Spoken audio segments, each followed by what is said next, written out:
Le soleil, les merveilles du pays, un réveil de fraîcheur et de vie. Ensemble, vivons un moment de nostalgie. Et ensemble, j'espère que vous allez passer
La météo vous est présentée par Mobilis.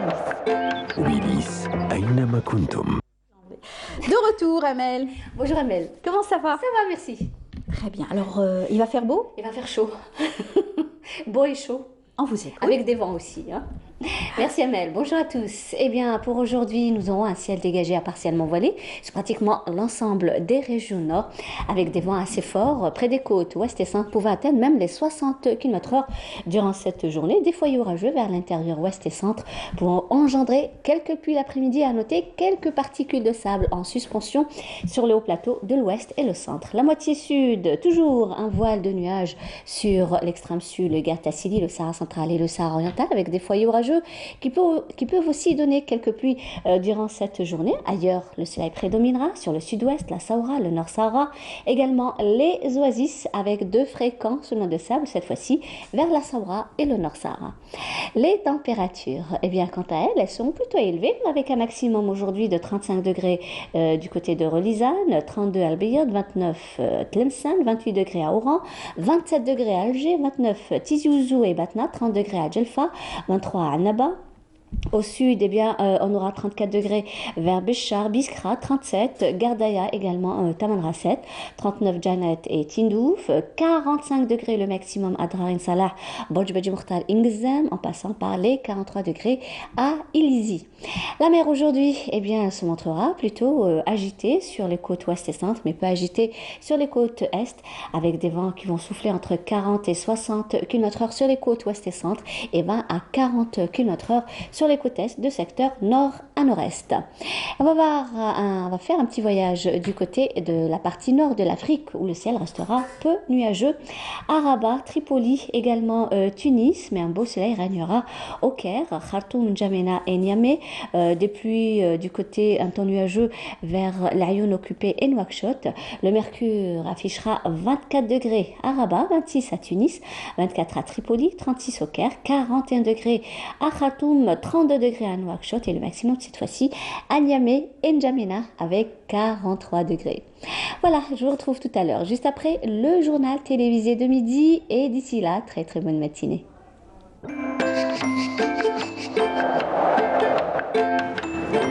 La météo vous est présentée par Mobilis. Mobilis, أينما كنتم. Voilà, merci beaucoup, C'est moi Amel. qui vous remercie. Donc, honneur à l'Afrique aujourd'hui, Ah oui. avec le continent africain. Il fait beau partout, nord de l'Afrique. il fait chaud partout, bien Il sûr. fait chaud, c'est la et saison. tout à l'heure, on parlera de ce beau continent et surtout de ses potentiels. Exactement. On vous dit bonne journée. Merci Amel. On n'oublie pas notre sponsor officiel, Coral Peinture.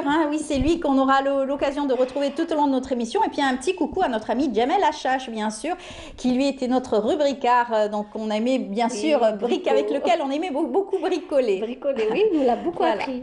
Exactement. Allez, bonne journée Amel. À Merci, tout à l'heure, Amel. midi et 19h pour d'autres bulletins météo. Et on Inch'Allah. vous laisse apprécier cette belle chanson. Avec Allez, un beau duo avec le groupe Imzad, Kamel japonais qui chante donc Machel, qui veut dire Kader. Qu'est-ce que j'ai dit Kamel, Kader japonais. Donc le message.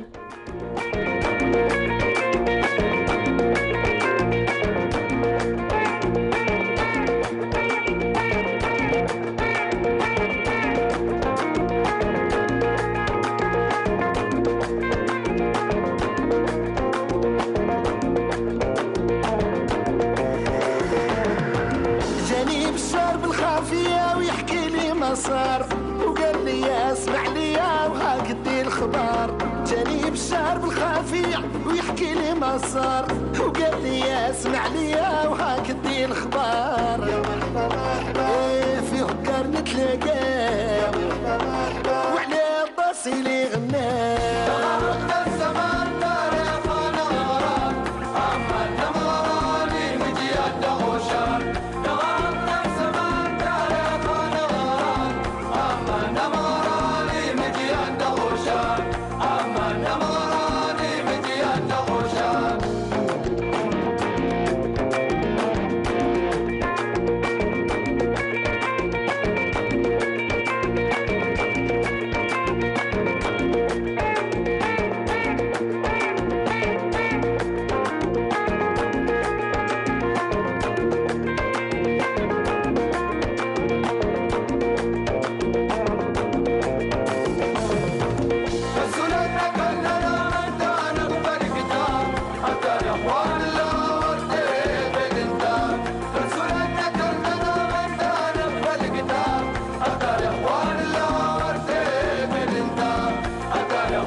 sur le plateau, j'espère que vous avez apprécié ces rythmes. Et bien sûr, tout à l'heure, nous allons parler de la région sud aussi, de notre beau pays. Eh bien, nous allons parler de la nature, du potentiel aussi de chaque partie de notre planète. La Terre, bien sûr, qui renferme bon nombre de biologie, nature. Et bien entendu, nous allons en parler avec nos invités pour revenir sur cette journée mondiale de la biodiversité, ou bien sûr de la diversité biologique, comme on aime le dire.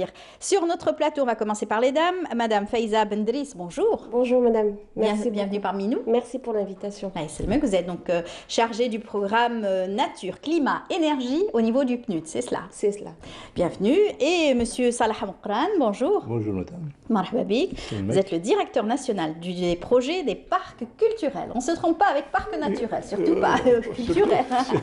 Voilà, alors on avait déjà ouvert le débat autour des parcs culturels. C'était très important de souligner justement l'importance de cette richesse aussi faunistique et floristique, avec bien sûr aussi tout ce potentiel qu'il faut absolument préserver. La journée mondiale est arrivée est célébrée partout dans le monde le 22 de ce mois, le 22 mai, et comme chaque année, il y a un thème qui est arrêté. Oui, voilà. Donc, cette année comme vous l'avez souligné, chaque année il y a un thème. Donc cette année, le slogan international, c'est « Nous faisons partie des solutions ». Ouais. Donc la biodiversité et la nature font partie des solutions. Exactement. Voilà, ils font partie des solutions, donc comme je l'ai souligné, ils font partie c'est en continuité du slogan de l'année passée.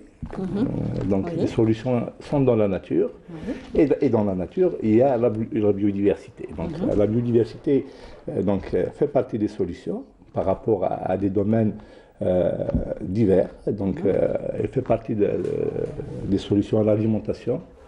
Elle fait partie des solutions à tout ce qui est médicaments, donc parce qu'on sait que beaucoup de médicaments sont extraits de plantes. Voilà, et elle fait partie de la solution par la préservation et la protection des espèces, soit végétales ou animales, pour garder l'équilibre qui est dans la nature. Parce qu'à chaque fois que cet équilibre est rompu, on a des problèmes, surtout avec ce qu'on vit actuellement, avec les maladies liées au virus, aux zoonoses, donc qui sont d'origine de la nature, dont et tout à l'heure, la COVID-19. Tout à l'heure, pour un prochain plateau, nous parlerons aussi de ces pigments qu'on peut trouver aussi dans les plantes. Ça aussi, c'est un potentiel énorme pour justement travailler et faire travailler la population. Bien sûr, maintenant en matière de diversité biologique, donc on commence déjà par la diversité des gènes, donc jusqu'à la diversité des écosystèmes. Donc l'éventail est très large et l'intégration et le travail avec la nature. L'éventail est très large et vous avez des équipes pluridisciplinaires sur le terrain carrément, qui travaillent, qui apportent donc des éléments aussi très importants pour la construction d'un dossier. C'est aussi très important pour vous, puisque vous travaillez depuis déjà bien longtemps. Vous, c'est le climat qui vous intéresse, bien sûr, la nature et l'énergie. Tout à fait, madame. Donc nous, c'est le programme des Nations Unies pour le développement. Nous travaillons, donc on a plusieurs portefeuilles au niveau de notre bureau d'Alger. Mais un de nos grands portefeuilles aussi, c'est lié à la nature, climat, énergie. Et un de nos projets les plus importants, depuis quelques années déjà, c'est ce projet de préservation de biodiversité dans les écosystèmes, enfin dans les parcs culturels en Algérie. Voilà. C'est surtout ça, et l'utilisation surtout des services écosystémiques, l'utilisation durable de ces services écosystémiques dans les parcs culturels en Algérie. Voilà. Tout à fait. Et bien sûr, ça draine du monde, aussi bien le tourisme scientifique. Bon, c'est vrai qu'avec cette pandémie, c'est pas possible en ce moment, mais en fait, c'est aussi un potentiel énorme, le tourisme scientifique, tourisme culturel également, qui apporterait aussi des éléments, peut-être que, bien sûr, dans la préservation, c'est pas un tourisme de masse. Tout à fait. Nous parlons surtout de tourisme durable. Voilà. Quand on parle des parcs culturels, c'est bien qu'il faut savoir qu'il y a une richesse immense au niveau de ces parcs culturels et que nous voudrons préserver cette richesse et ce patrimoine éco-culturel. Nous parlons maintenant d'un patrimoine éco-culturel. On parle d'indissociabilité entre la nature et l'homme et surtout sur ces territoires, sur les parcs culturels qui constituent la moitié de la superficie de l'Algérie. Oui. 44% de la superficie de l'Algérie. C'est énorme. C'est énorme, c'est énorme. Et notre désert, notre sud, nos parcs culturels sont uniques. Voilà. Sont uniques au monde, il faut des le collections dire. extraordinaires. Absolument, que ce soit au niveau culturel, donc avec tout ce qu'il y a comme richesse, et aussi des au musées niveau à ciel naturel. ouvert. Hein. Absolument, absolument. Et nous tenons à ce que ça soit préservé, mais bien sûr, nous sommes tout à fait ouverts à un tourisme au niveau de ces régions. Nous devons surtout communiquer au monde, au niveau international, sur ce que préservent ces parcs culturels, sur la richesse. Il y a encore des régions qui n'ont pas été explorées jusqu'au jour d'aujourd'hui, hein, tellement c'est vaste et c'est grand. Nous avons donc des régions, par exemple la région de Tindouf aussi, qui est vraiment qui recèle énormément des parcs culturels. Curiosité. Oui, tout à fait, tout à fait. Tindouf est un des parcs culturels sur lequel nous travaillons. Bien sûr, nous sommes en collaboration. C'est une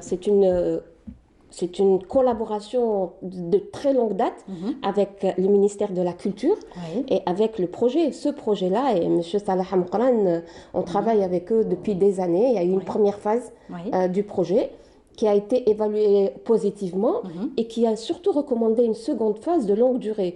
La première phase était là pour mettre les bases nécessaires. Nous avons travaillé à l'époque sur 2 parcs culturel qui est le Tassili et le parc de la Haga. Et là, nous sommes sur une deuxième phase qui, normalement, et je suis vraiment triste de le dire, arrive à clôture, parce que je n'arrive pas à imaginer qu'un tel projet soit clôturé. Nous espérons vraiment continuer. Il y a tellement de choses à apprendre, il y a tellement de choses à montrer aussi d'ailleurs. Vous avez fait donc un travail aussi de communication autour de cela pour donner une visibilité à tout votre travail et donner la possibilité à tous ceux qui s'intéressent à cette biodiversité de comprendre votre travail au quotidien dans lequel vous baignez quotidiennement. On va voir d'ailleurs un extrait, puisque vous avez fait un DVD. On va voir un extrait d'ailleurs dans tous ces parcs dont vous parlez. Paysage sublime du plus grand musée à ciel ouvert d'Algérie, le parc culturel de la Hagar, habitat des derniers groupes du guépard saharien, les Meyès.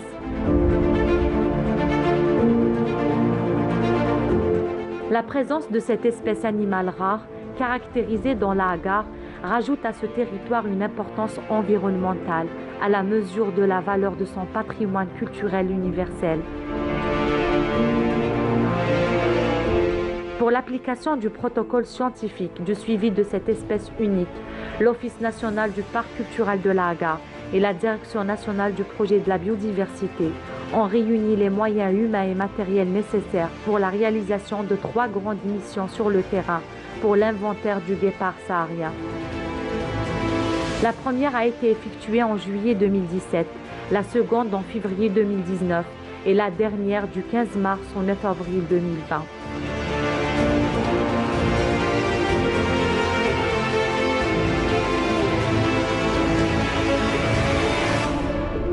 Une équipe compétente qui allie la maîtrise scientifique aux connaissances traditionnelles de la population locale en rapport avec l'environnement du guépard et de ses espèces proies pour décliner cet important protocole scientifique. Nous avons initié l'utilisation des pièges photographiques pour le suivi de la faune sauvage. Donc en effet, l'utilisation d'un tel procédé, d'un outil technique d'actualité, donc le fait de disposer d'un tel matériel donc, permet d'un côté, comme je l'ai dit, de couvrir dans l'espace, mais permet aussi de faire un suivi dans le temps.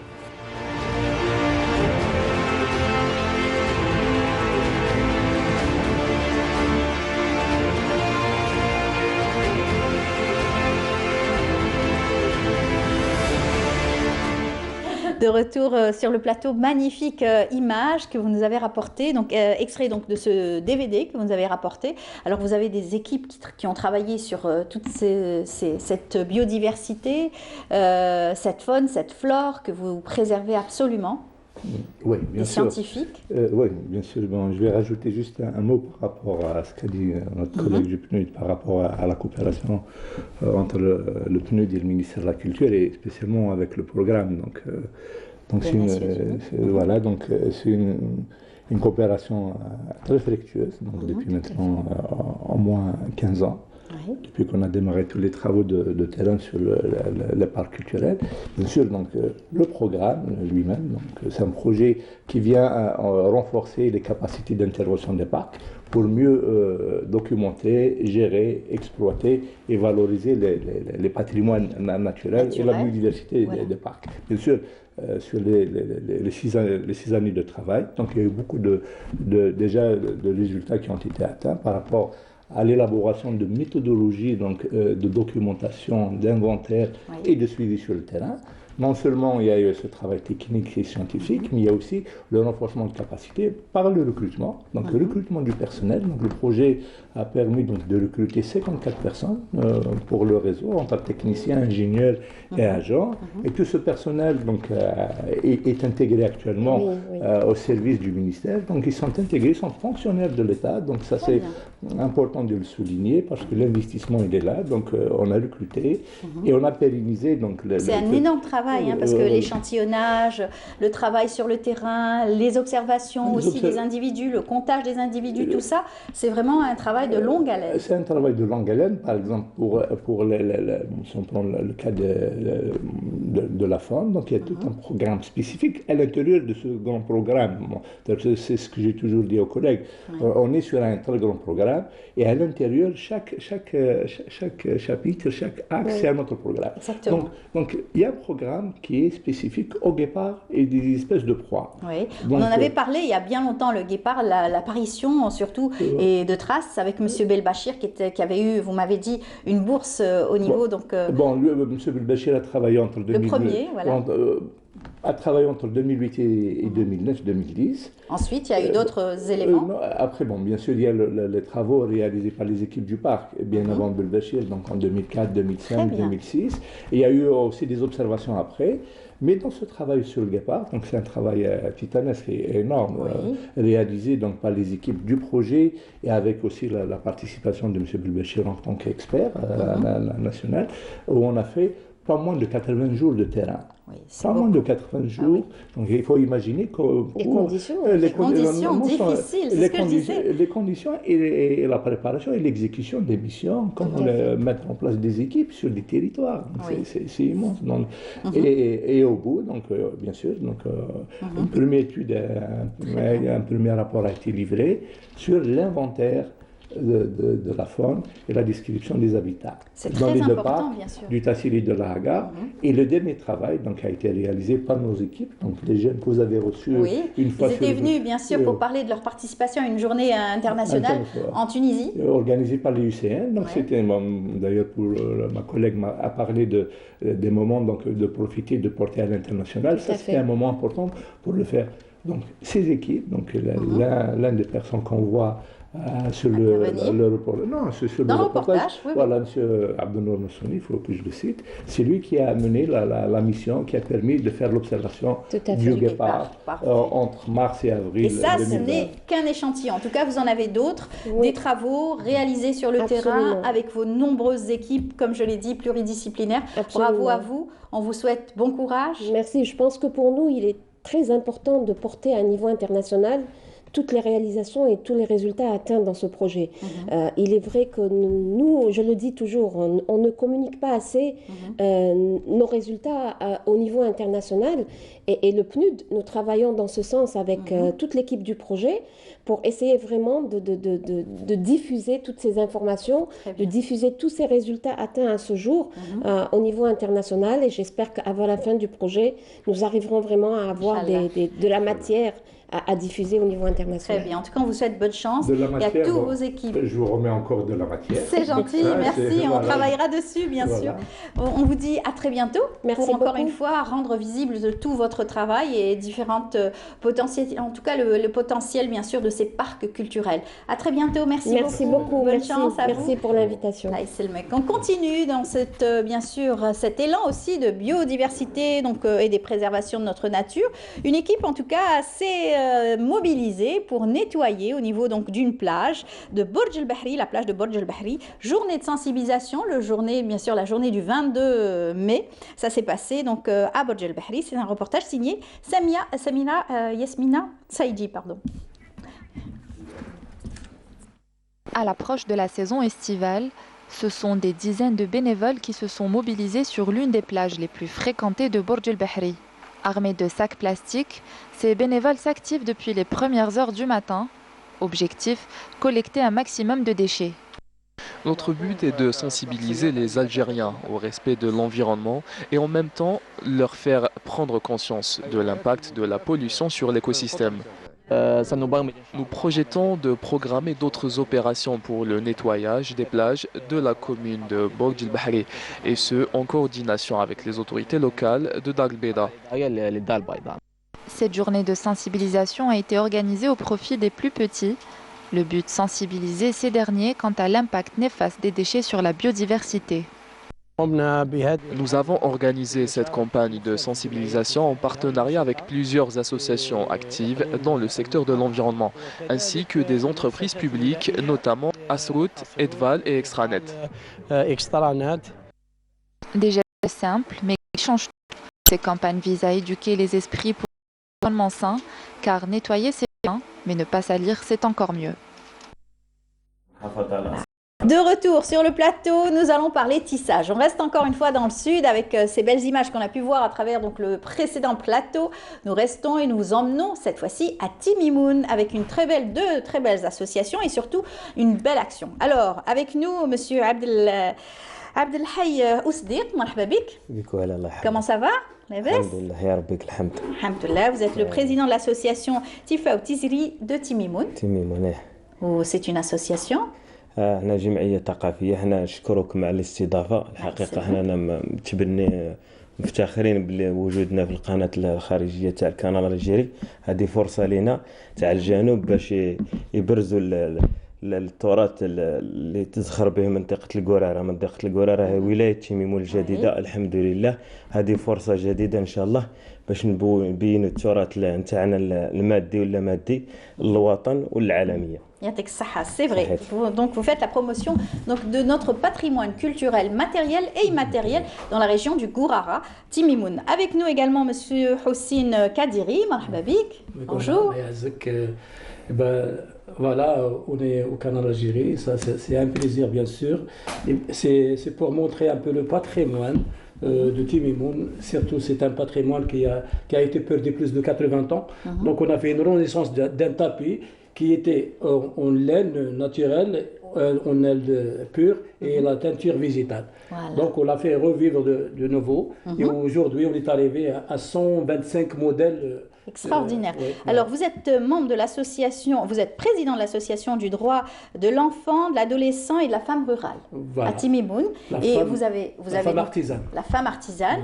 Vous avez mis en valeur tout ce patrimoine matériel, le tapis, et aussi immatériel, parce que ce sont des modèles qui se sont transmis de génération en génération, c'est cela. Ce que vous avez fait cette fois-ci, c'est de réunir tous ces modèles extraordinaires et surtout mettre l'accent sur ces pigments naturels, les plantes, d'où vous retirez ces pigments. Voilà. L'action, on a débuté, c'était en 2006, là où on a commencé, c'est-à-dire de faire cette renaissance d'un tapis qu'on a récupéré un peu des musées, un peu partout, soit national, soit même à l'extérieur. Donc, c'était petit à petit, et puis on a fait des formations pour des femmes qui sont déjà formées au niveau des centres de formation professionnelle, mais ils n'ont pas des connaissances sur les motifs de la région, c'est-à-dire les motifs berbères zinettes de Timimoun. Voilà, qu'est-ce qu'ils veulent dire Voilà. Donc, la chose, ce qui nous intéresse, c'est de revenir, c'est-à-dire on peut faire revivre le tourisme dans la région, d'un côté, et de leur montrer, c'est-à-dire le tapis qui existait à l'époque. En plus, après 3-4 ans, on a fait aussi le contemporain. Donc toujours inspiré de l'ancien, de créer d'autres tapis, c'est-à-dire toujours ils ont un peu des motifs de la région et ils ont aussi la main des tisserands de nouvelles qu'aujourd'hui ils ont fait la même chose que leur arrière-grand-mère. Vraiment lahiber, parce que c'est un travail énorme que vous faites, c'est un travail de recensement, c'est un travail aussi où vous faites presque du porte-à-porte pour aller trouver justement ces anciennes tisserandes, vous les formez et surtout vous rassemblez les modèles. Voilà, Donc la première formation, c'était sur le tissage, de revenir, c'est-à-dire à faire le tapé de l'époque. De manière en plus, ancestrale. on les a appris de faire la teinture végétale. Oui. Donc, il y a certaines plantes qui existent dans la région et d'autres qu'on peut acheter de chez des herboristes de la région. Voilà. Mais on sait voir في تيميمون toujours ou la région du sud en général. On sait voir في تيميمون certaines et d'autres اللي نشريوهم على الشابين هذوك اللي يبيعوا تما. Mais on a deux produits اللي نجيبوهم de l'extérieur. Par exemple, comme l'indigo et la cochenille. Oui. Ça, il n'existe pas. La cochenille qui est un insecte. Oui, c'est un petit insecte mais on qui a une couleur rouge. Une rouge, voilà, une rouge vive. C'est le tapé. Alors, c'est des choses qui existaient avant, parce que la cochenille, elle existait en Algérie. Voilà. Elle existait dans Parce que les gens d'avant n'avaient pas d'autres moyens pour apporter des couleurs, pour changer leur univers. Ils essayaient donc d'avoir des pigments naturels. Aujourd'hui, il y a des pigments synthétiques. Voilà, ça, c'est une opération d'extraction de pigments ou de teinture. Voilà, ça, c'est le daphné. Donc le daphné, il te donne une couleur un peu jaune, mais en dégradation, c'est-à-dire on peut faire des bains. Le premier bain, il te donne un jaune foncé. Bien foncé. Après, c'est des dégradations, au moins trois couleurs. D'accord. On peut avoir ça avec des trucs, des fois, de rien du tout. Par exemple, les épluches d'oignons. Oui. Ils te donnent aussi trois couleurs. Le thé, oui. On peut avoir avec le henné, avec l'écorce de grenade. Donc ça, c'est vraiment quelque chose d'extraordinaire. Et on a le rouge qui est vraiment dominant sur le tapis, c'est la garance. Wow.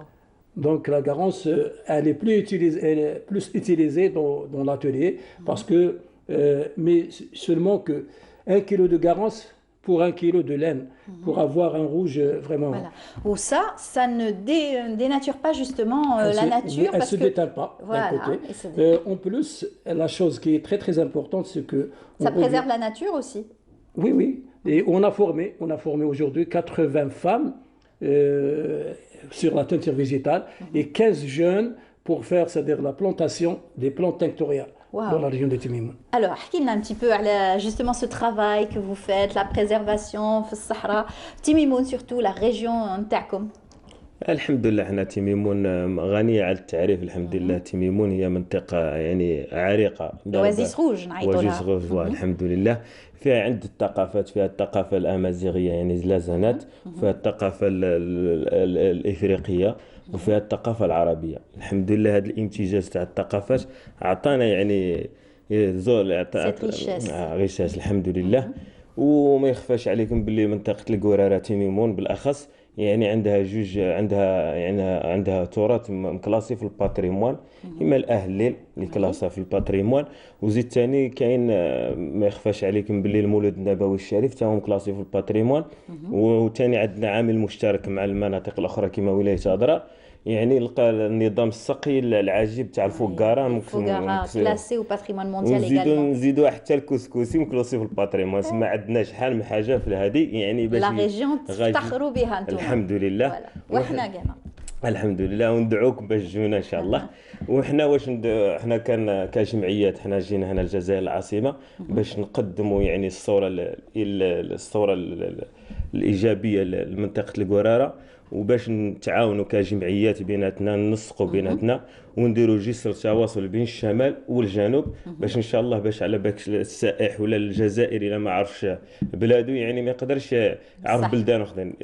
D'abord بداو في بلادنا. Alors c'est vrai, vous avez donc des contacts avec des associations هنا sur tout le territoire. الحمد لله عندنا. وشنو هما التعامل اللي يديروا؟ عندنا تبادلات ثقافيه. حنا كان عندنا تجربه مع الجمعيه تاع بجايه اسالم قرايه، كاين يجونا حنا للجنوب وحنا نمشيو لهم في الشام، يجونا في الشتاء وحنايا نمشيو لهم في الصيف.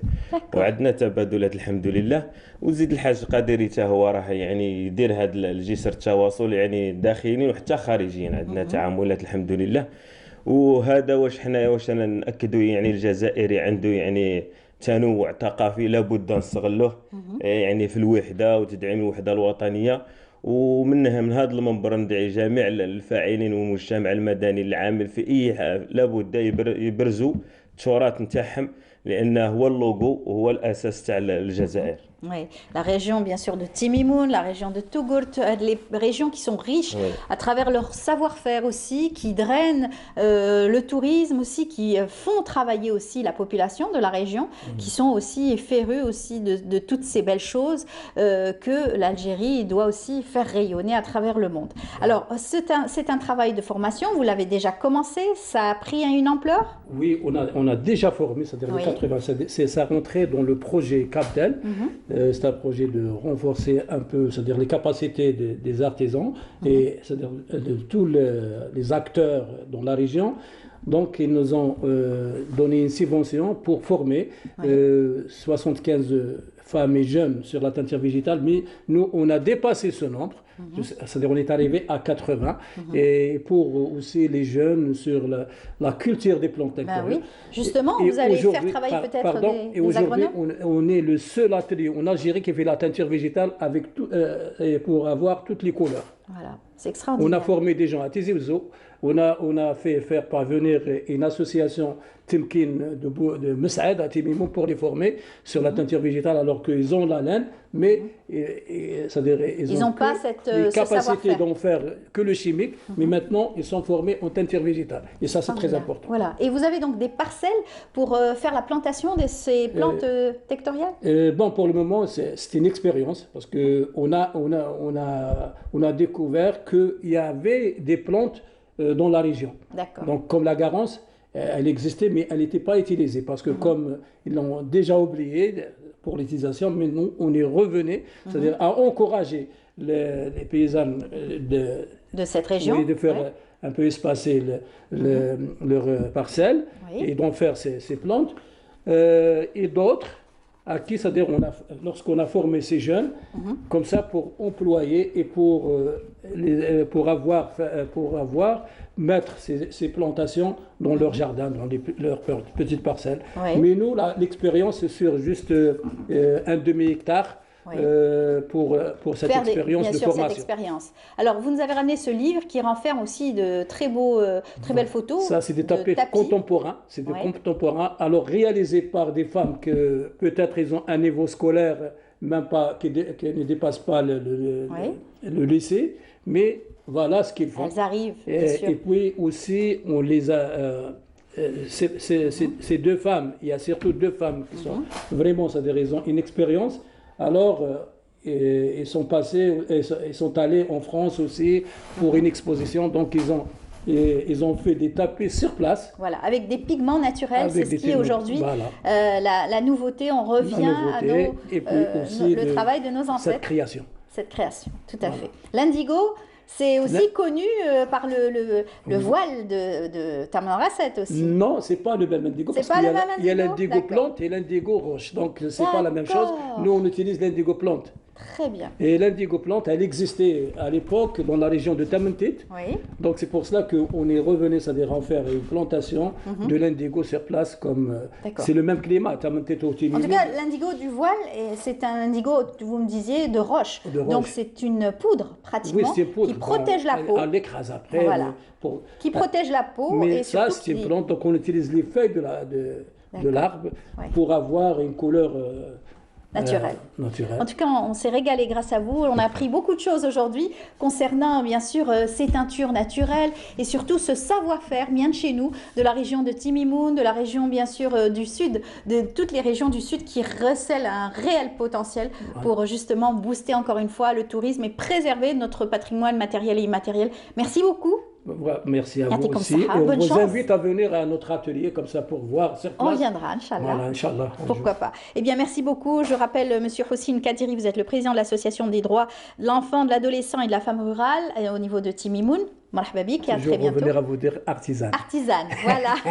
Et Monsieur Abdel Hay Ousdir, يعطيك الصحة. Merci beaucoup. فيكم نشكركم على الاستضافة ونشكروا اللي دعونا هنا برنامج كابدال. Anissa Malkhair Cheib ou Anissa Frial Sabah. Alors, vous êtes le président de l'association Tifaou Tiziri de Timimoun. Marhaba bik encore une fois et bonne chance pour ce que vous faites. À très bientôt. Alors, on vous emmène encore une fois dans le sud du pays avec cette belle boucle et des images, bien sûr, de notre Algérie. Regardez.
retour sur le plateau, nous accueillons comme il se doit la rubrique mosaïque avec Nassiba Djaïdir. On va rester dans la même optique, hein, celle du savoir-faire, celle de notre richesse patrimoniale.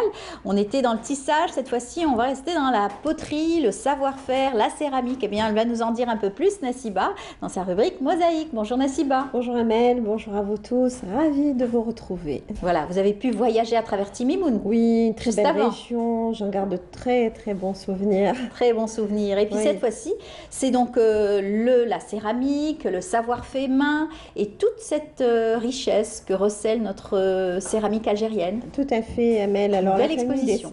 Absolument. La famille des céramistes s'est retrouvée au Palais de la Culture Moufdi Zakaria, une très très belle exposition. Une exposition qui a pris l'allure d'un salon, je dirais, parce qu'il y avait quand même une cinquantaine de céramistes qui sont venus de différentes régions d'Algérie. Un événement culturel organisé par la direction du Palais de la Culture Moufdi Zakaria sous le haut patronage de Madame la ministre de la Culture et des Arts. Et ce sont des céramistes qui se sont retrouvés, ils ont échangé, ils se sont rencontrés.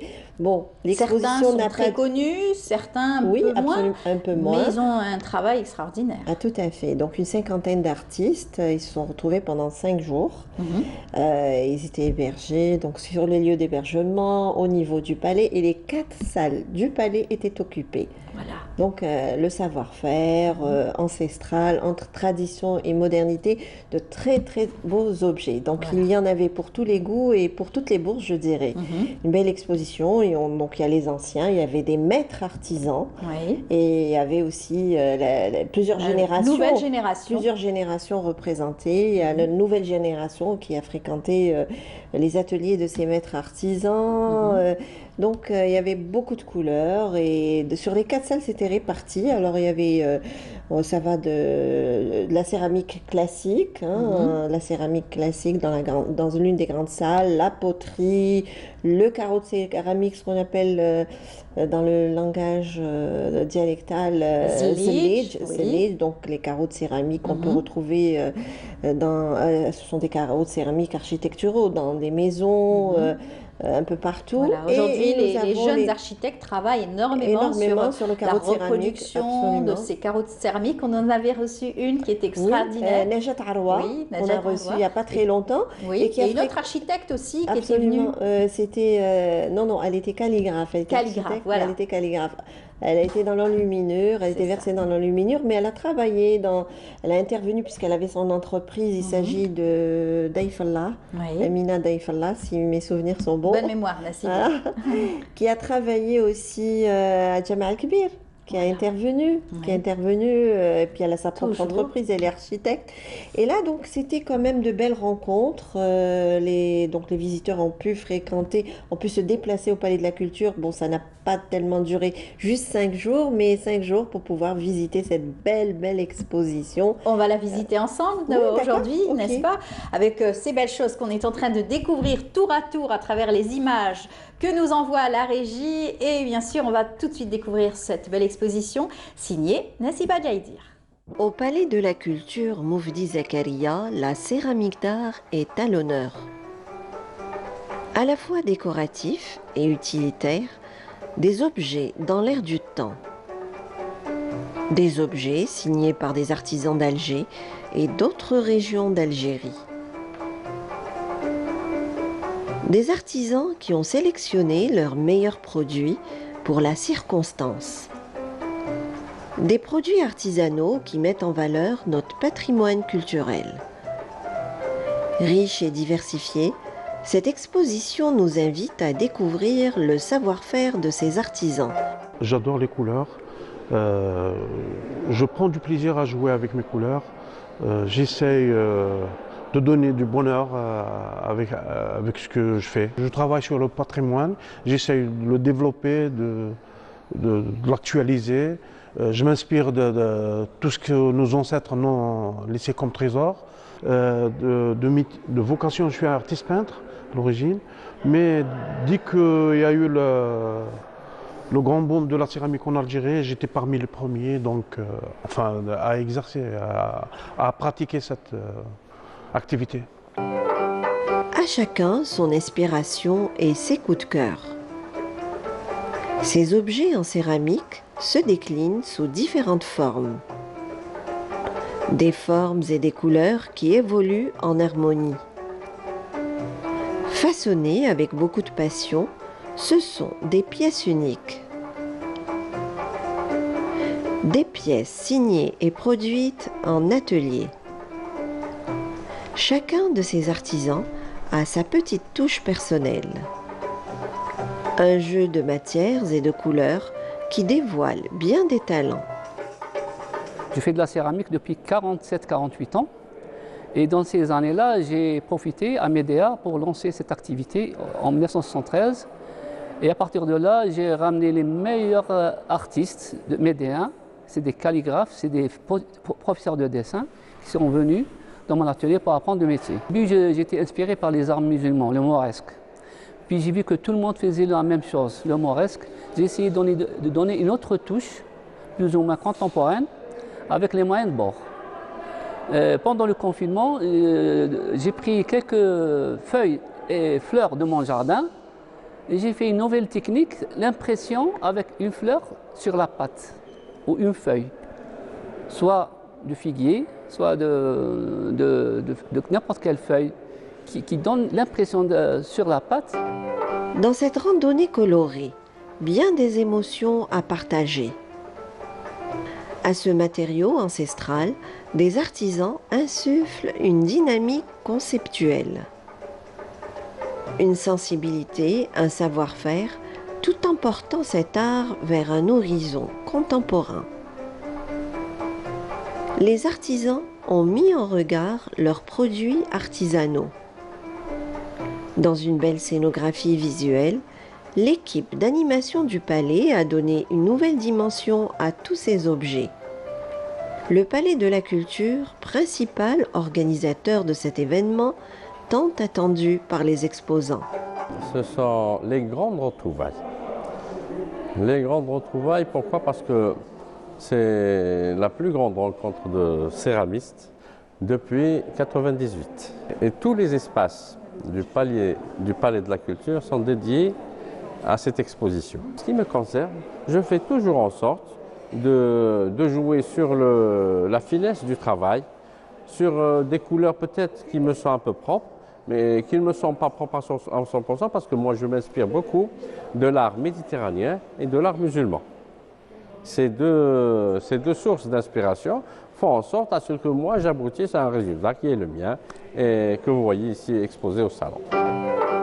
Le temps d'une exposition pour présenter toutes ces créations. Les visiteurs ont pu découvrir la richesse de cet art et les différentes techniques utilisées. Dans cette action culturelle, des rencontres et des échanges. Une action culturelle qui a pour objectif de promouvoir l'artisanat et d'encourager la créativité. Alors beaucoup donc de téléspectateurs vont dire ah on a raté cette belle exposition tellement donc les images que vous nous avez rapportées sont extraordinaires, le savoir-faire, oui, la créativité de ces artisans aussi. Créativité, d'inventivité. Magnifique. Absolument. Alors ce qui fait que cette exposition, c'est vrai qu'elle n'a pas tellement duré, juste 4 jours. 4 jours, c'est non disons 5 jours quand même. Elle a démarré lundi dernier, elle s'est terminée vendredi, donc ça a coïncidé avec la clôture du mois du patrimoine en fait, voilà. Et qui a regroupé, je le disais, un petit moment, une cinquantaine d'artisans, donc il y a tout un savoir-faire, un fait main, plusieurs fois millénaire ancestral, et il y en avait pour tous les goûts. Des écoles aussi qui marquent le travail de ces artisans. Ce sont des objets signés par Seyss Mouqran. Il a partagé ce savoir-faire aussi, il partage ce savoir-faire avec ses élèves, et il a pu acquérir toutes ses connaissances en atelier avec Mohamed Seyss. J'avais réalisé un reportage il n'y a pas très longtemps à Zohar Gallery, et son oncle avait exposé, et son oncle aussi expose dans cette au cours de cet événement. C'est une histoire de famille aujourd'hui.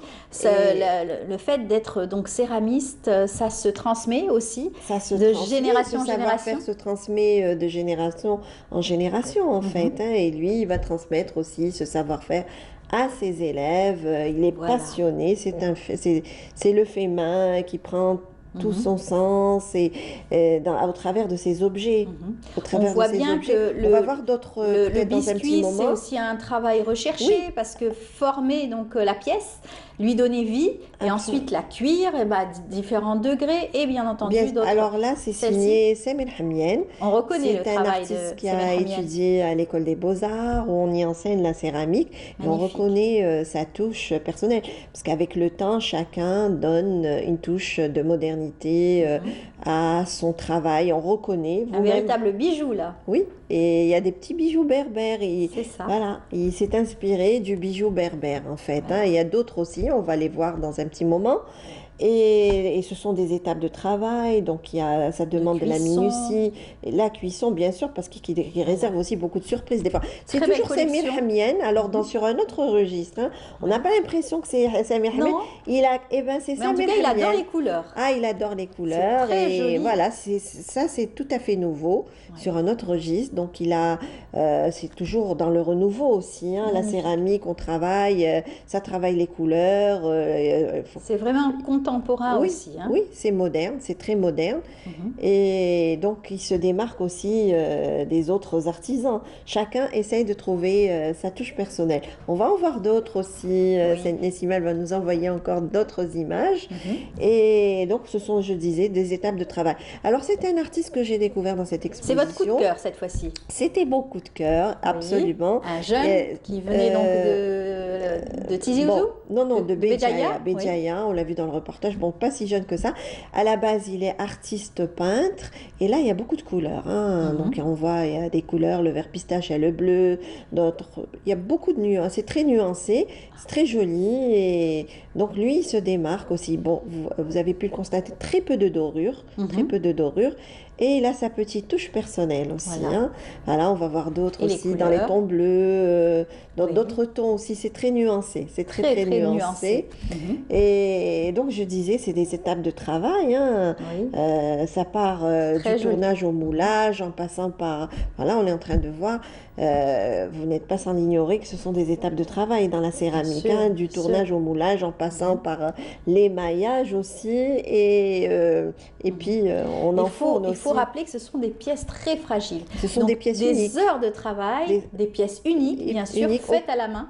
Faites à la main, aucune ne ressemble à l'autre. Exactement. Ce sont des pièces uniques. Alors quand vous achetez comme ça une pièce, un objet d'art, vous vous dites à combien d'heures de travail, vous le disiez. Dessus, tout à fait. Il y a de la minutie, de la précision. Il faut avoir aussi un grand sens aussi de l'observation pour travailler toutes ces pièces qu'on commercialise par la suite. Voilà. Et puis qu'on peut offrir. Avec lesquelles, bien sûr, le savoir-faire algérien voyage, rentre dans toutes les maisons et bien sûr siège aussi. Et sur le plan économique, ça peut apporter aussi un plus. Et qui dit objet d'art, objets artisanaux, on pense tout de suite au tourisme aussi. Bien sûr.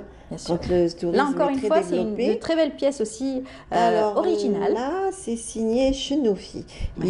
C'est un artiste si mes souvenirs sont bons, de Médéa. Alors là, c'est une autre pièce qui est signée par Toufer Boumehdi, une grande famille de céramistes. J'ai eu le plaisir de travailler avec le papa, le Mohamed Boumehdi. Et là, c'est Ali de Chicha. Ali de Chicha aussi, c'est sur un autre registre, un service à café, très joli. Typique, assez original aussi. Très belle chose. Non, franchement, il y avait de belles choses. C'est toujours une autre originalité. Qui dans la forme, dans la forme. Et là, c'était exposé dans la salle de céramique, à la galerie d'Arbeya, parce qu'il y avait plusieurs salles. Donc, on a essayé de regrouper dans cette exposition, je le disais, organisée par la direction du Palais de la Culture. Et il y a eu une très belle scénographie visuelle. Il y a l'équipe d'animation qui est très, très, très chevronnée du Palais de la Culture Moudi Zakaria. Bravo on à a cité comme Mohamed Chawa ou Houria Shermat, qu'on salue si elle nous regarde ce matin. Et parce que la scénographie aussi est très importante dans une exposition. Les salles, en tout cas, s'y prêtaient, parce qu'elles sont bien grandes. Je vous le disais, ça a pris l'allure un peu d'un salon, avec tous ces objets. Et c'est une première aussi. Parce qu'en général, quand il y a une exposition d'artisanat, on voit un petit peu, il y a les céramistes, les en tout cas, c'est une belle exposition. Mais là, ça a pris l'allure d'un salon et c'est une première. Merci. Je vous en prie. Merci beaucoup, Nassiba. On vous dit à la semaine prochaine pour d'autres de belles découvertes à travers la mosaïque. Eh bien, on va se retrouver dans un tout petit moment. On va passer à un autre registre, celui donc de la littérature. Et bien sûr, la littérature n'est pas un reste puisque elle-même, la littérature, nous fait voyager à travers donc ces beaux objets également. Eh bien, on va la découvrir tout de suite avec Jawdet Gassouma dans un tout petit moment.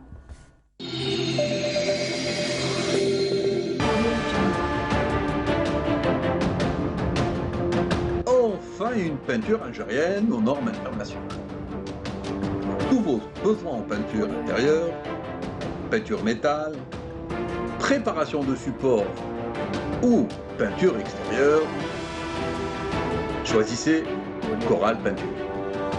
Coral Peinture, c'est l'IMA à faire.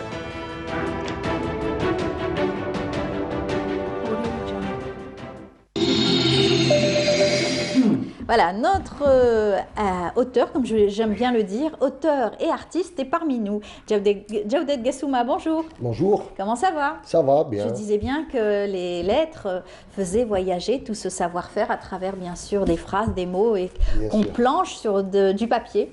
C'est ce que vous aimez faire aussi, les deux. Oui, le livre, c'est un objet aussi. Voilà. Donc, le livre est un objet, du coup...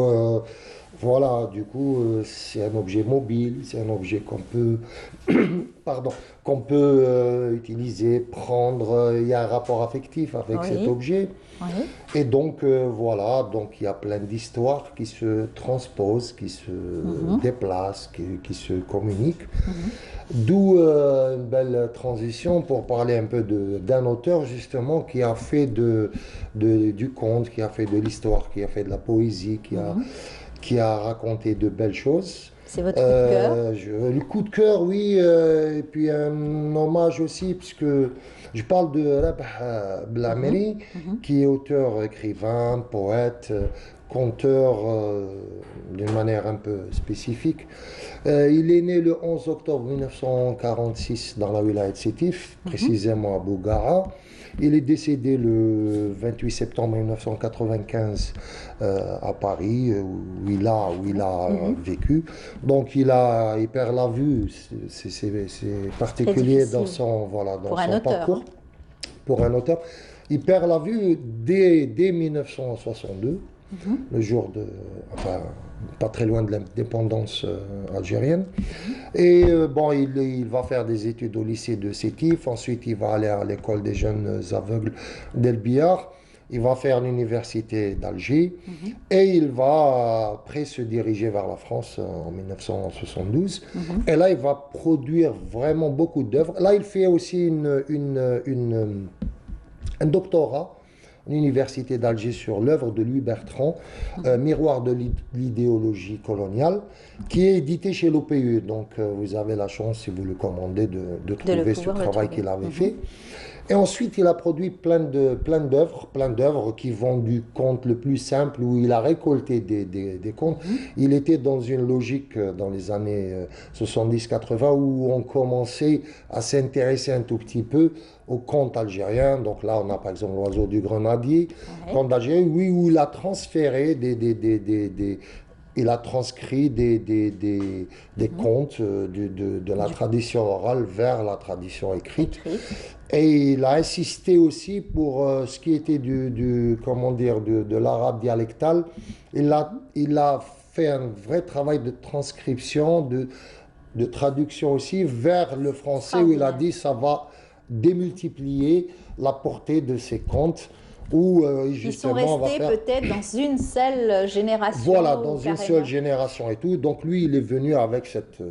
Donc beaucoup de gens parlaient de lui, Jean-Marie Le Clésio, Ali Hashtahar, il y a eu beaucoup de choses qui ont été écrites sur lui par Tahar Djaout et tout ça.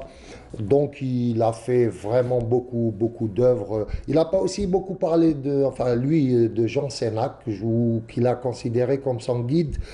Et il a fait plus de 20 œuvres où Les grains de la douleur, La rose rouge, Le soleil sous le tamis, Le bélier de la montagne, il parle du rituel de l'Eid al-Adha, la grande fête, mais avec un regard d'enfant. D'ailleurs, le petit héros de bélier de la montagne, il s'appelle Rabah, d'ailleurs. Il a des sortes de projections de soi dans ses œuvres. Et il fait beaucoup de références à la tradition, mais aussi il a beaucoup de choses qui sont assez âpres, assez rudes dans son écriture. Les contes ne sont pas... Il énonce à travers le conte la manière de délier le conte, mais en même temps il y a une énonciation entre guillemets, de la violence sociale, du poids des traditions, de l'aliénation des femmes. Il a beaucoup de choses qui, sans être victimaire, sans dénigrement, voilà. C'est juste des choses qui sont posées comme ça. Parce que Rabah Belamri est un personnage très positif, mais qui est assez aigu, assez bon. Il est très souriant. D'ailleurs, il le faut bien, quand on est auteur, il faut justement apporter sa pierre à l'édifice. Voilà, donc c'est pas le conte un peu gaga, un peu comme ça, qu'on lit, tout est beau, tout est gentil. On a quand même en filigrane le déroulé quand même d'une sociologie assez rude, et donc qu'il a transposé dans... C'est vraiment un travail sociologique donc, que vous êtes en train de décrire, exactement. On prend c'est-à-dire qu'il a utilisé le canevas, si vous voulez, ou la méthodologie scripturale un peu littéraire, enfin pas un peu, il a beaucoup de qualité d'écriture, parce qu'il a beaucoup de force et de puissance. Il faut voir comment Tahar Djaout, par exemple, parle de lui. Tahar Djaout a été aussi critique d'art, donc et critique littéraire, donc il a vraiment des fulgurances.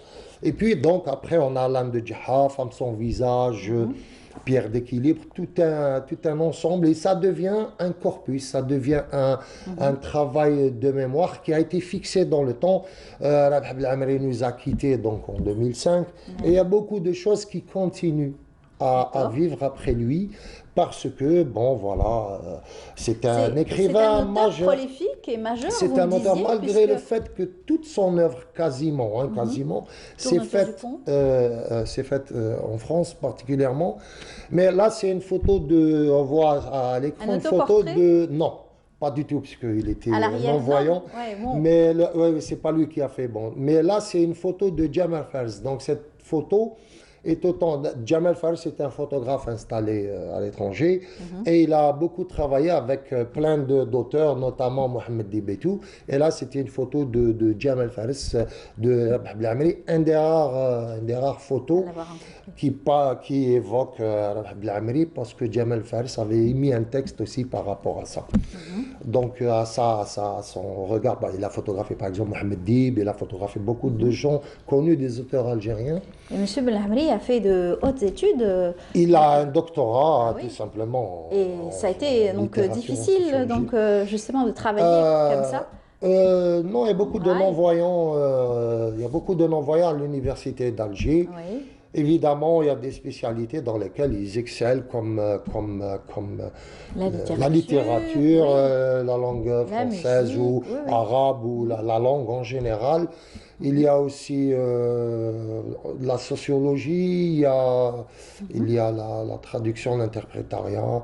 Au niveau du musée des Beaux-Arts, il y avait donc il y a beaucoup de gens, même au niveau de la radio, vous avez des gens qui ont fait la fac centrale. Vous avez Brahim Tayyib, par exemple, qui est musicien, interprète. Il y a plein d'autres.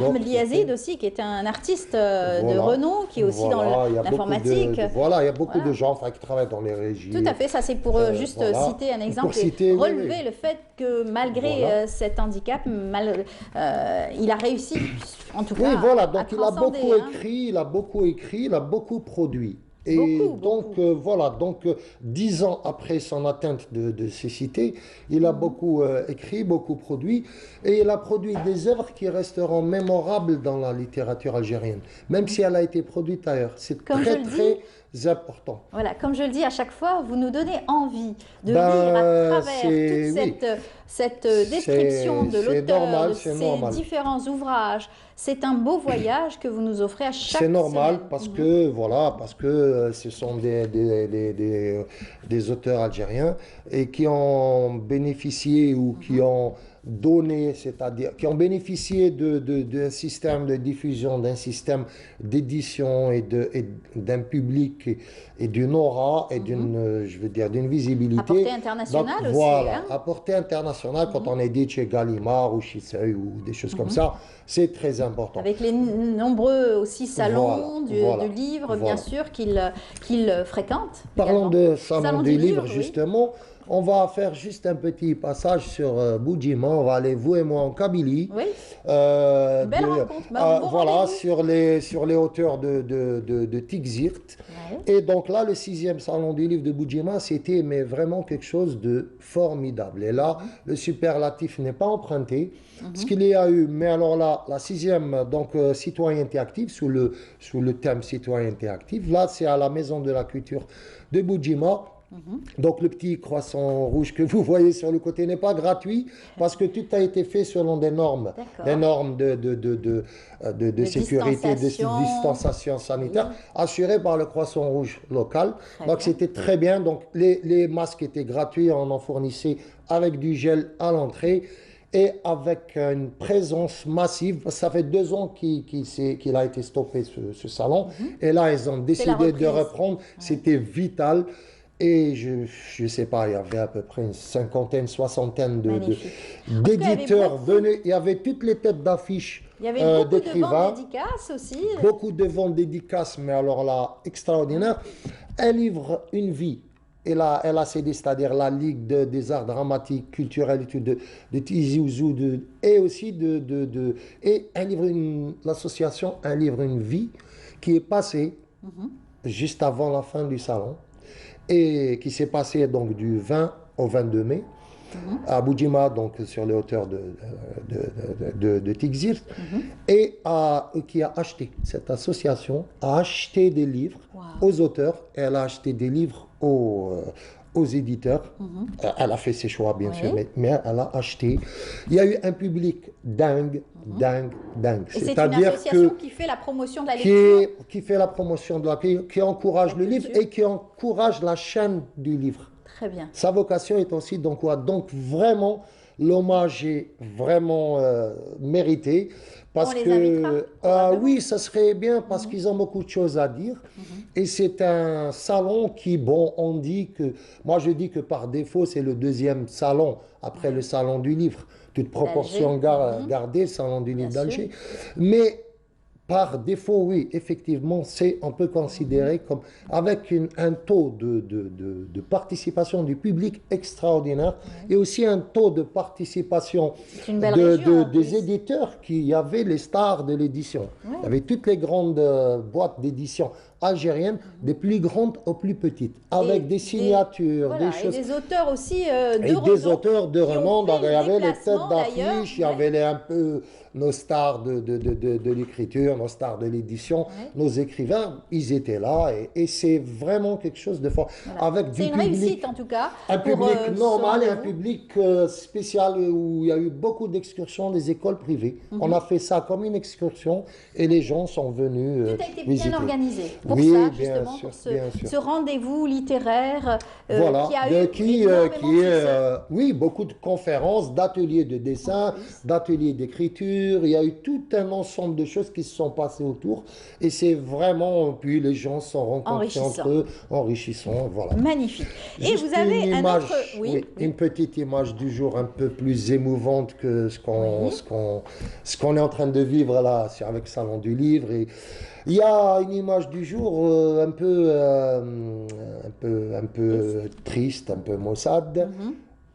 J'attends qu'elle apparaisse. Ah bah oui, on va pas donner l'information voilà, avant. Exactement, donc je sais pas, on avait prévu une image du jour assez... Ça va venir, ça va venir. Oui, il y a les aléas du direct étant ce qu'ils sont. Bon, bien, donc pour ne pas laisser nos amis téléspectateurs dans l'expectative, on avait une image du jour qui apparaît maintenant. Donc un avant et un après. Ouais, ça, c'est à Gaza, sous les dialogues, enfin les discours propagandistes d'Israël qui disaient qu'on n'attaquait pas les civils. Eh ben voilà. Donc il y a plus de 300 morts civils, d'accord, et donc c'est atroce parce que là c'est la librairie des amoureux du livre, une des rares, très rares librairies qui existait à Gaza. Donc avant c'était, vous voyez tous les livres, la richesse des livres qu'il y avait, et là voilà, destruction totale de cette bibliothèque. Librairie sous les bombardements, triste, oui. Et c'est atroce, et c'est aussi un crime contre l'humanité et la culture. Et ça, on ne devrait plus voir ces images. Ils ont intérêt à, je sais pas, moi, je suis outré, triste, en colère. Voilà. Cesser le feu, non, je pense, discours de paix, voilà, parce que là, ça... La mobilisation de tous doit être donc effectivement... L'intolérance, le racisme, l'apartheid, c'est fini, même par rapport à la culture. Parce que là, on a attaqué des choses comme on a attaqué Bagdad, on a commencé par les musées, on a commencé toujours par ces patrimoines, et c'est intolérable. On a spolié ces pays. Voilà, parce qu'il y a des valeurs sacrées que sont la vie, la culture, ce qu'on doit absolument protéger. Voilà.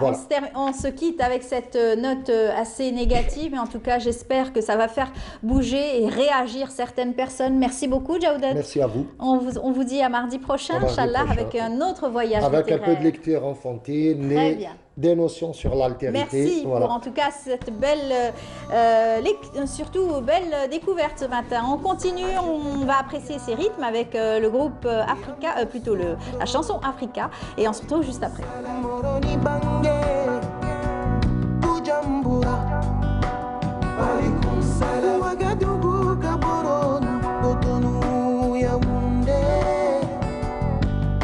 Djibouti, le Caire, Asmara, Addis Abeba, Libreville, Banjul, Accra, Conakry, Malabo, Bissau, Nairobi, Monrovia, Tripoli. Africa, Africa, Africa, vea la moro. Africa, Africa, Africa, vea la moro. Africa, Africa, Africa, vea la moro. Africa, Africa, Africa, vea la moro. Antananarivo, Lingue, Bamako, Bamako, Bamako, Bamako, Rapa Nouakchott, Maputo, Niamey, Abuja, Kampala, Kinshasa, Kigali, Sao Tome, Dakar, Victoria, Freetown, Mogadiscio, Khartoum, Mbabane, Dar es Salaam, N'Djamena, Lomé, Tunis, Lusaka, Harare. Voilà, retour sur notre plateau. Le continent africain est à l'honneur aujourd'hui, même si on l'accueille en fin d'émission. Mais en tout cas, c'est la journée internationale de l'Afrique. Et pour célébrer cela, nous avons justement nos invités pour en parler en détail. Notre ami, donc, monsieur Moussa Sissoko, bonjour. Bonjour, Anda. Bienvenue parmi nous. Merci. Vous êtes donc président de l'association Carrefour Kadenkoso, c'est cela. Ouais. Un carrefour très riche et très intéressant. Vous allez nous le dire dans un moment. Et on accueille, comme il se doit aussi, notre ami et notre invité aujourd'hui du Bonjour d'Algérie, Khiro Kheldin Khaldoun. Bonjour Amel. Khiro, on l'appelle comme ça en coulisses. Comment ça va? Très bien, merci pour l'invitation Amel. Là, c'est le mec, vous êtes réalisateur, vous êtes donc à la tête donc, de cette belle émission, Jazaïn Habouha. Oui. Une bimensuelle.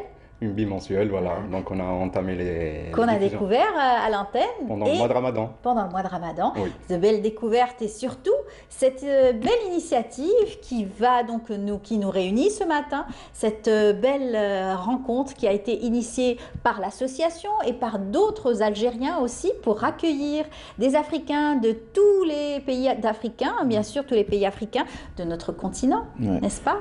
Pour l'iftar. Oui, effectivement, au début du mois de Ramadan, on a lancé l'initiative Iftar en famille. C'était pour proposer aux familles algériennes, précisément aux familles algéroises, donc d'inviter un étudiant ou une étudiante, de faire la rupture en famille avec eux. Et l'idée, c'est de créer un lien entre les étudiants subsahariens qui sont présents en Algérie et les familles algériennes.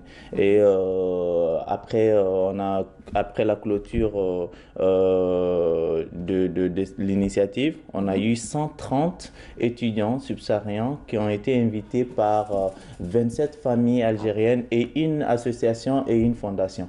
Donc ça nous a fait à peu près 25 nationalités différentes qui ont pu profiter de cette initiative. C'est une première, hein, c'est cette une année. première à Alger et c'est à cause du Covid, on a essayé de réduire un peu le mouvement, mais Inch'Allah, l'année prochaine, on va se projeter sur d'autres wilayas et voir enfin à l'échelle nationale. Voilà, vous me disiez justement, c'est une opportunité pour tous ces étudiants venus d'ailleurs de retrouver une chaleur aussi familiale, de pouvoir découvrir les mets de notre région, c'est-à-dire donc de notre pays, grand pays, l'Algérie, et de même essayer de faire la même chose avec tous ces mets, ces plats, ces traditions africaines. Oui, effectivement, c'est ce que j'ai dit. Par exemple, les particularités sociales de nos deux communautés, en quelque sorte, c'est quelque chose qui montre une diversité et en même temps aussi qui montre ce qu'on appelle une différence de mode de vie et en même temps une différence de culture.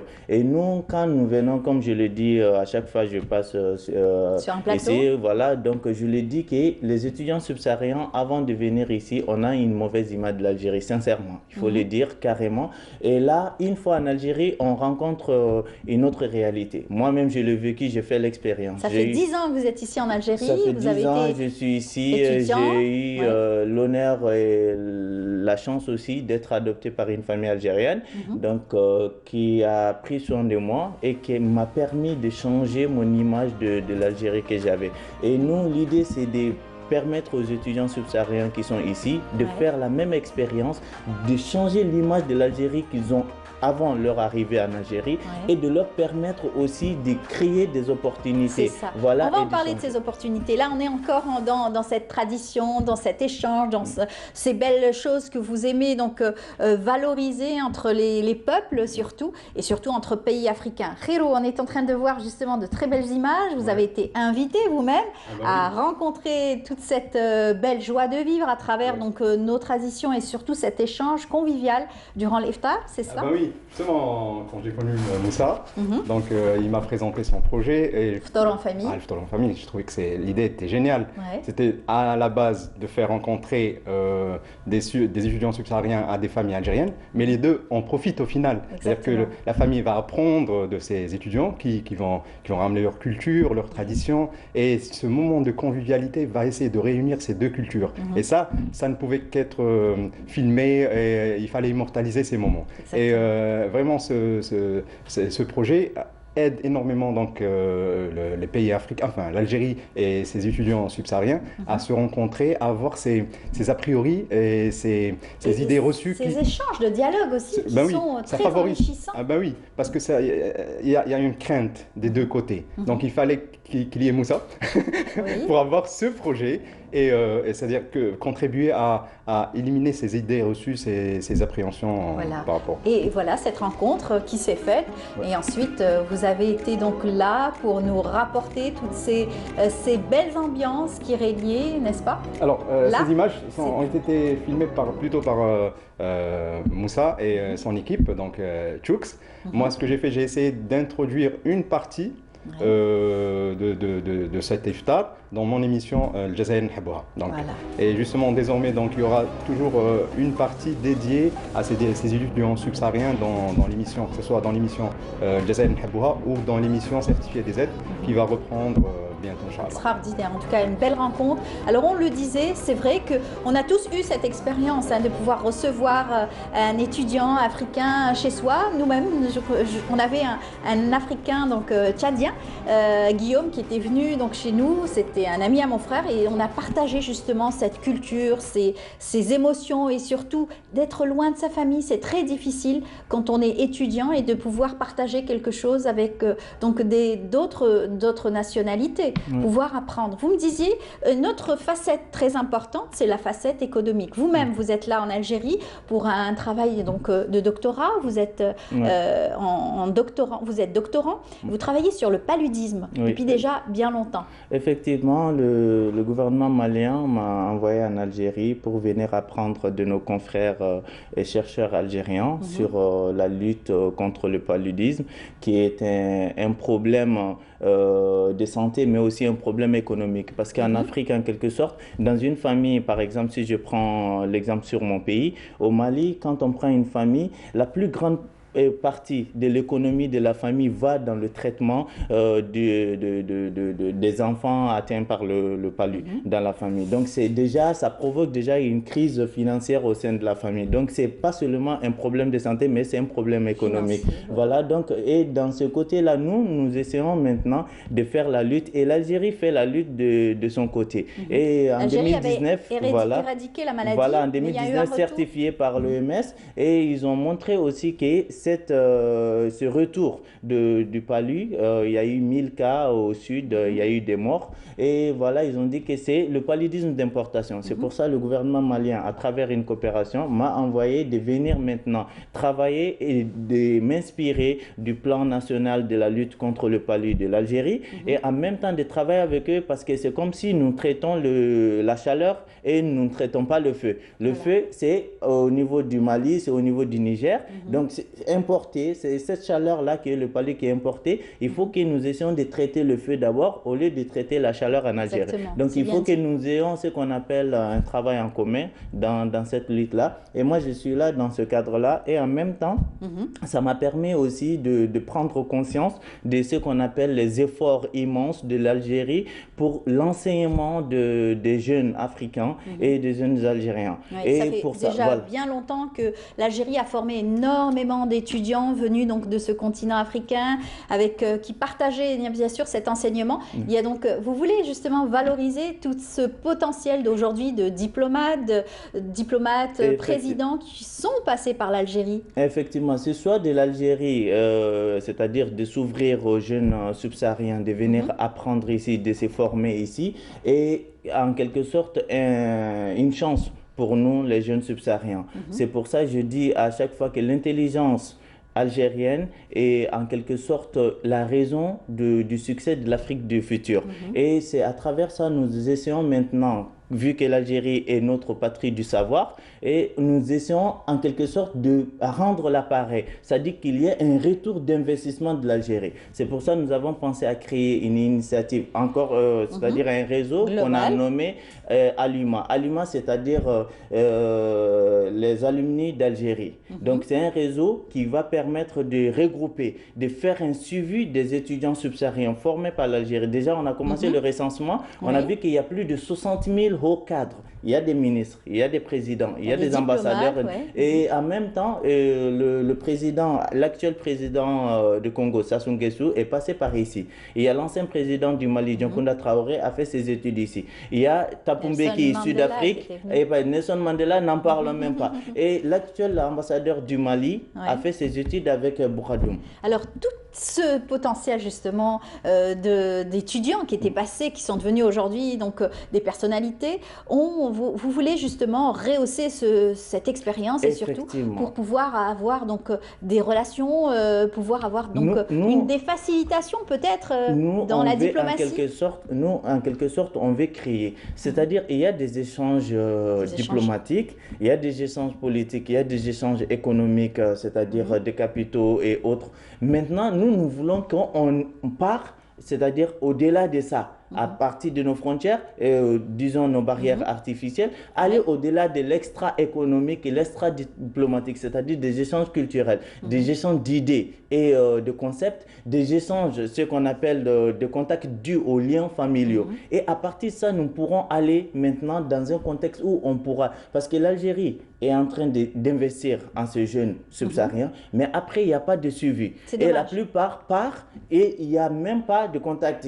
On a essayé de recenser. Actuellement, on est environ à ce qu'on a pu recenser parmi les ministres, les présidents, les ambassadeurs. Ça nous fait 126 personnalités. Justement, vous travaillez sur ça pour justement asseoir cette initiative, belle initiative, un comptoir algérien un peu partout dans des pays africains et pourquoi pas faire le premier symposium Algérie avec d'autres pays africains. Effectivement, parce que nous avons remarqué que aussi l'Europe a changé de concept. L'Europe est en train de s'investir beaucoup plus sur ce qu'on appelle d'autres démarches politiques, diplomatiques et économiques à travers des symposiums. Il y a ce qu'on appelle le symposium France-Afrique, Allemagne, Afrique, Angleterre, Afrique. Et nous voulons qu'il y ait ce qu'on appelle un symposium, une plateforme Algérie-Afrique, nous permettant, nous, produits de la formation algérienne, de créer des liens économiques, culturels et académiques entre nos pays et l'Algérie, mais aussi entre nous, parce qu'on est plus de 47 nationalités différentes en Algérie.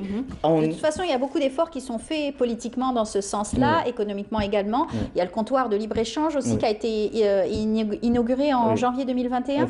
Donc, je pense que les choses sont mises en place pour pouvoir réussir et surtout arriver à ce que vous souhaitez, surtout pouvoir réunir toutes ces têtes pensantes africaines à travailler ensemble et pour la réussite économique, culturelle et politique, bien sûr. Khairo, vous avez pu voir aussi toutes ces belles choses. Vous allez continuer à nous les faire découvrir à travers vos émissions. Oui, du moment où l'émission Jazaïen Haboua sera reconduite pendant l'été et peut-être la nouvelle saison. Et donc, oui, justement, on est en train de vous voir. Oui, là, c'est la première émission de Jazaïen Haboua. On a ouvert le bal avec une amie nigérienne, son mari est malien, donc elle a cette double culture et qui est installée en Algérie, elle et son mari. Et c'est une personne qui aime l'Algérie, c'est une personne qui a fait ses études en Algérie. Au risque de me répéter, donc c'est la même chose pour Moussa, donc elle est venue avec quelques idées, elle avait ses appréhensions, mais aujourd'hui elle a plein d'amis. Elle a plein d'amis, elle dit qu'elle ne pourra jamais quitter l'Algérie, et ça c'est génial. Et plein de projets avec l'Algérie. Oui, et on trouve plein de partenaires algériens dans ces projets, et ça c'est génial. Elle vous a même habillé, oui. Il fallait jouer le jeu. Vous avez goûté à quoi ce jour-là? Un plat traditionnel nigérien, nigéro-malien. Voilà, et c'était succulent en tout cas. Et le but de ce projet, c'est d'installer ce climat de confiance et de sérénité entre Algériens et étrangers. Pas qu'Africains, mais parce qu'après l'émission traite un peu de tout. Donc on part à la rencontre de ces étrangers qui vivent en Algérie et qui ont décidé d'y rester. Et ils ont trouvé que l'Algérie qui était un beau pays accueillant. Et le peuple algérien est accueillant et il offre à cet étranger ce climat de convivialité surtout. Donc il faut revenir sur tout ça en image. Et justement, on va essayer de faire un travail aussi d'accompagnement de tous les projets de Kemel Moussa. Justement, nous, en tant que médias, aujourd'hui, on est là à accompagner ces actions.